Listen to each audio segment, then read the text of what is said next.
Story 1. The Hotel Room. No One Books. Before we dive into tonight's terrifying tale, make sure to hit that subscribe button and give this video a thumbs up. It really helps us bring you more spine-chilling stories every single week. And drop a comment below telling us where in the world you're watching from and what time it is right now. Who knows? Someone might be watching at the exact same moment, feeling the exact same chill crawling down their spine. The Legend. In the heart of New Orleans, where the streets hum with jazz and the air smells of sweet beignets and old secrets, there's a hotel that locals know, but never talk about. It's an elegant, historic building, the kind tourists love because it feels authentic. But behind its warm lights and vintage charm is a shadowed history no amount of renovation can erase.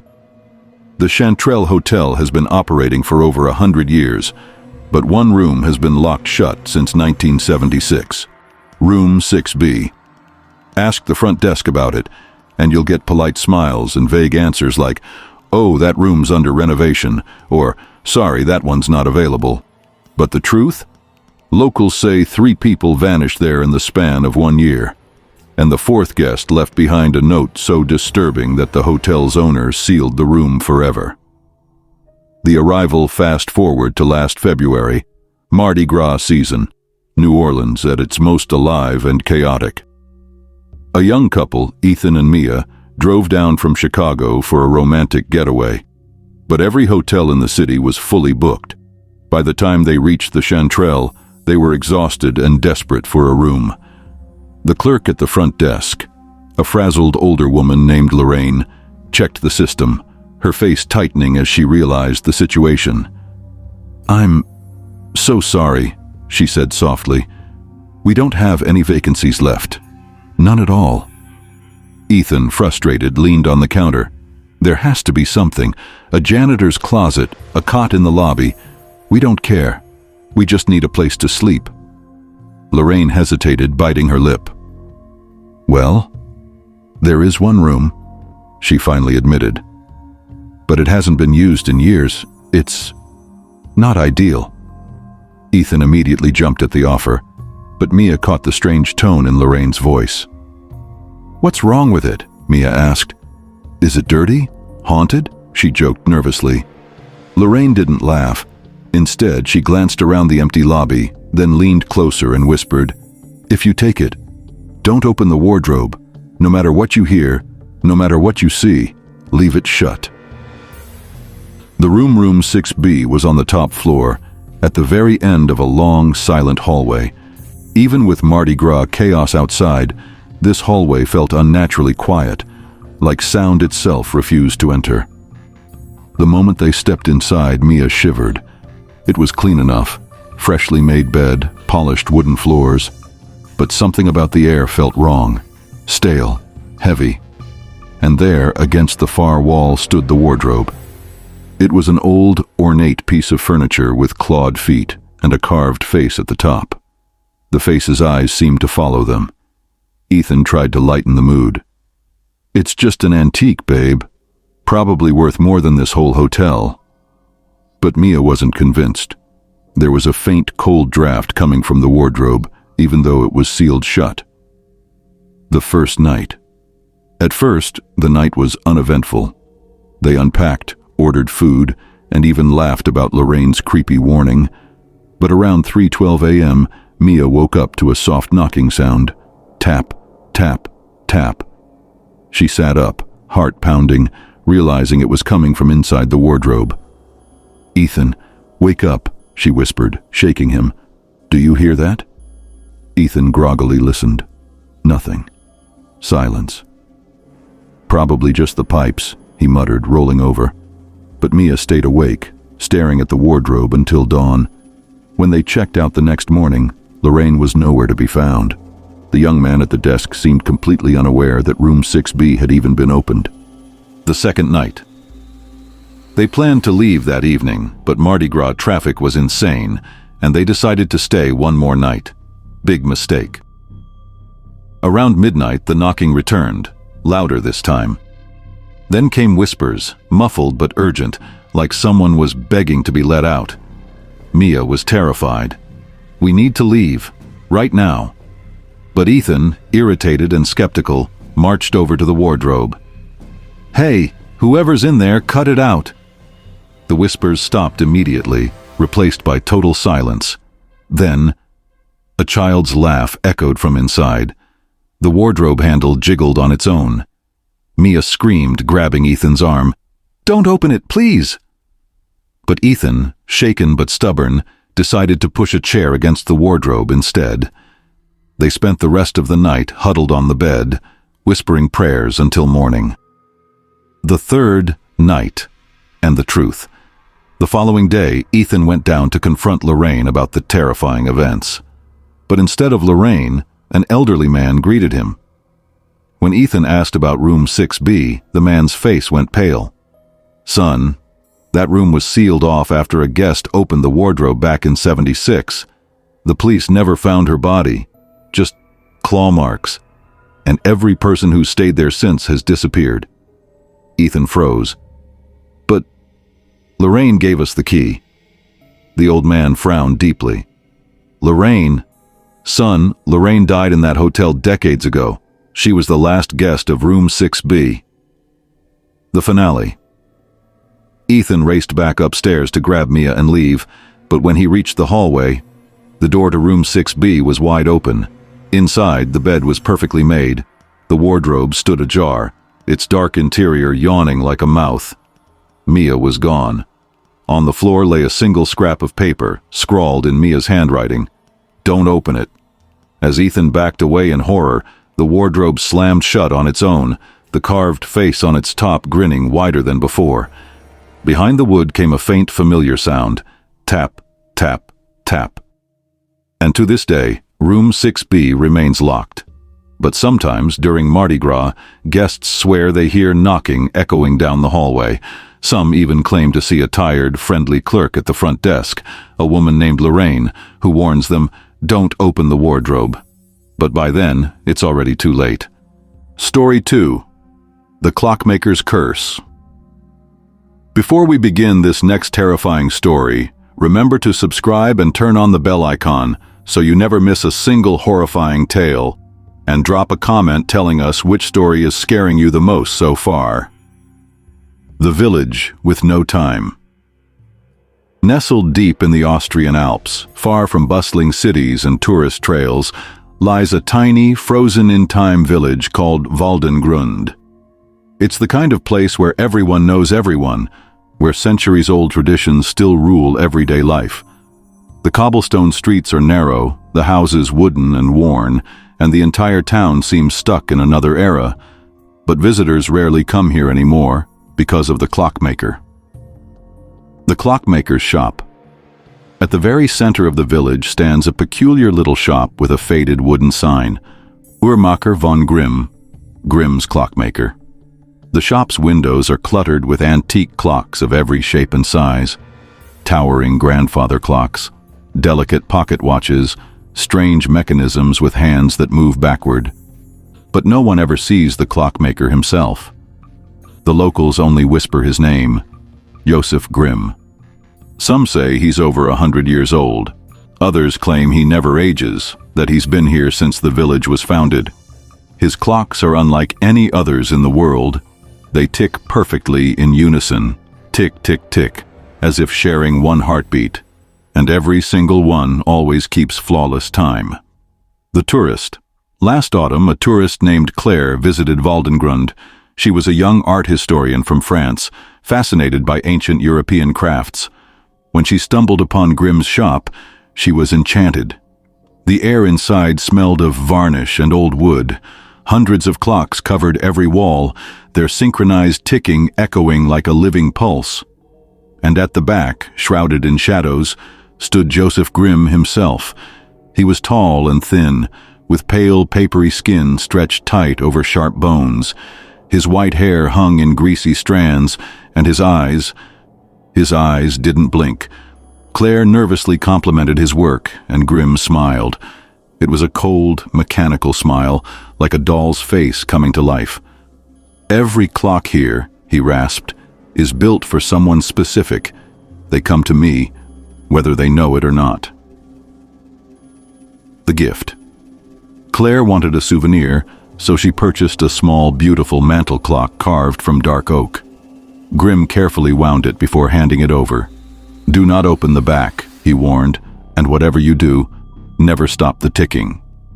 Claire laughed nervously, assuming it was just old-world superstition. But when she turned the clock over later in her hotel room, she discovered something that froze her blood. Inside the back panel was a slip of yellowed paper, folded tightly. Written in delicate ink was her full name, and beneath it a date, an exact time, just 3 days away. The time read 03:17 a.m. The first night. At first, Claire thought it was some kind of joke. Maybe Grimm wrote the date of purchase or the next recommended winding time. But that night, she woke abruptly at 3:17 a.m. to the sound of a clock ticking loudly beside her bed, even though she had placed it across the room. The hands on the clock spun wildly backward, then stopped precisely at 3:17, and in the darkness Claire swore she heard a whisper. Tick, tock, tick, tock. The voice wasn't in her head. It was coming from the clock.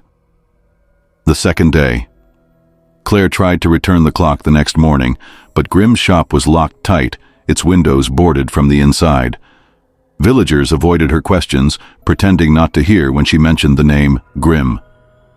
Desperate, she attempted to smash the clock with a heavy rock, but when it shattered, the ticking continued, louder than before, and now it seemed to echo inside her skull. Panicked, Claire gathered the broken pieces and ran to the village church, begging the priest for help. His face went pale when he saw the fragments. "Child, that's not a clock," he whispered, trembling. "It's a promise." Before she could demand answers, the church bells began to ring wildly, but there was no one in the bell tower. The final night. By the third night, Claire hadn't slept. The ticking grew so loud it drowned out her heartbeat. At exactly 3:16 a.m., the hands of the clock began to move on their own. Claire screamed, throwing the pieces into the fire. The flames roared high, but the ticking never stopped. Then came footsteps outside her room. Slow, methodical, tick-tock, tick-tock. The door creaked open and Joseph Grimm stood there, his eyes glowing faintly in the darkness. "Time's up," he said softly, voice like grinding gears. The disappearance. The next morning, villagers found Claire's hotel room empty. The only thing left behind was the mantel clock, perfectly restored and ticking softly. Its hands pointed to 3:17 a.m. Inside the back panel was a new slip of paper. This time it bore another name, one of the locals. The legend lives on. To this day, no one in Waldengrund will speak of Joseph Grimm. The shop remains closed. Yet somehow, at night, a faint ticking can be heard coming from within. Travelers are warned, if you ever receive a clock as a gift, check the back. If your name is there, run. Because no matter where you go, when the appointed hour comes, the clockmaker will find you. Story 3. The Voice in Apartment 9C. If you've made it this far into tonight's video, you're braver than most. But before we dive into our final story, make sure you hit that subscribe button and turn on notifications so you never miss another terrifying tale. And drop a comment telling us which story has chilled you the most so far. The building Chicago is a city full of noise, sirens, trains, laughter spilling from late-night bars. But every now and then, you stumble across a place that feels too quiet. A building where silence lingers like a heavy fog.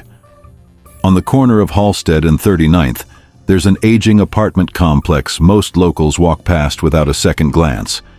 Peeling paint, flickering hallway lights, a broken intercom system that no one bothers to fix.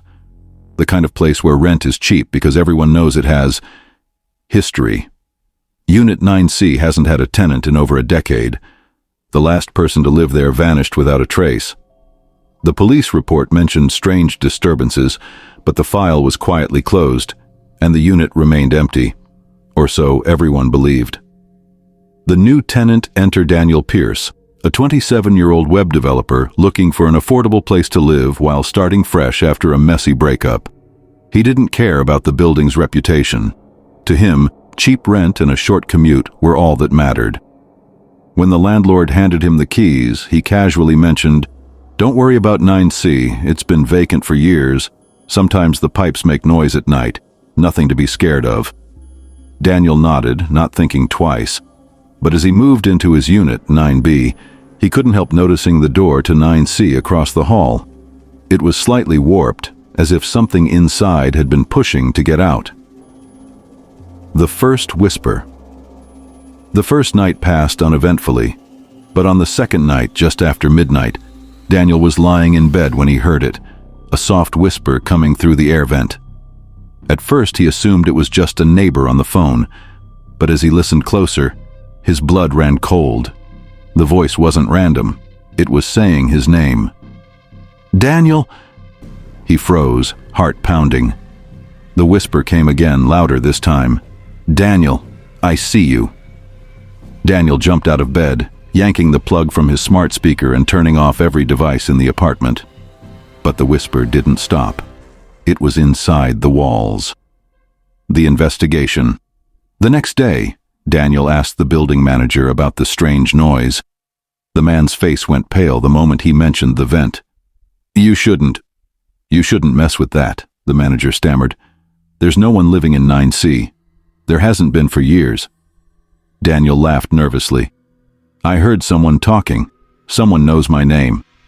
The manager simply shook his head and walked away without another word. The second night. That night, Daniel stayed up with his phone recording.